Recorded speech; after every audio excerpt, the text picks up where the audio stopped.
The year is 1348.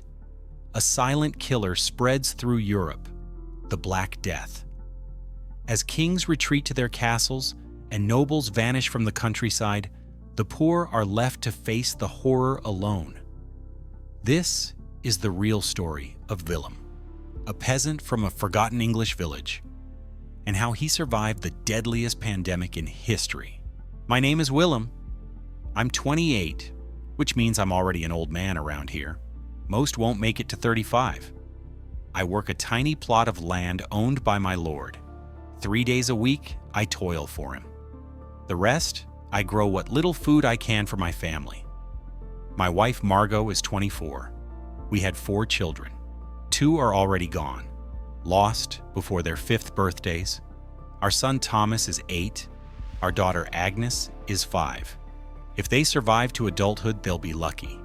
We all live in a single room made of mud and straw, with our goat and 3 chickens. In winter, we huddle together with the animals for warmth. It's the only thing that keeps us alive. Even before the plague, life was brutal. I wake up before sunrise, work until nightfall. We eat dark bread, oat porridge, maybe a bit of bacon if we're lucky. Meat is for feast days, or when something dies.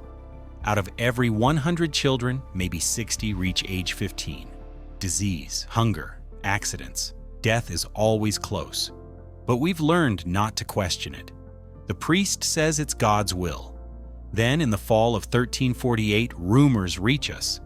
A deadly disease from the east, killing thousands in cities. But we're just peasants in a forgotten village. What could possibly happen to us? The first to fall was Heinrich, the blacksmith. He returned from a market. 3 days later, he had a fever, black swellings under his arms. On the 4th day, he was dead.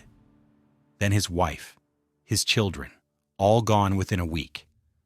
We told ourselves it was punishment from God for their sins. We were so wrong. The plague spread like a beast, house to house. Jacob, our neighbor. 2 days of screaming fever, then death. His wife Anna didn't survive the week. Of 200 souls in our village, only 80 remained 6 months later. Mass graves, no funerals, no priest. He died in the 2nd month. Margot and I made a choice: survive or die trying. We sealed our home. No one came in. We washed with vinegar. We prayed. We kept the children inside. Food ran low. Fields were abandoned. I took grain from empty houses. Took livestock wandering alone. Was it theft? Maybe. But I had mouths to feed. Then, Margot fell ill. Fever. I thought we'd lost her. But after 3 days, it passed. No boils. No death. Why did she survive? Why not Jacob? We still don't know. After a year, the plague was gone, like smoke in the wind.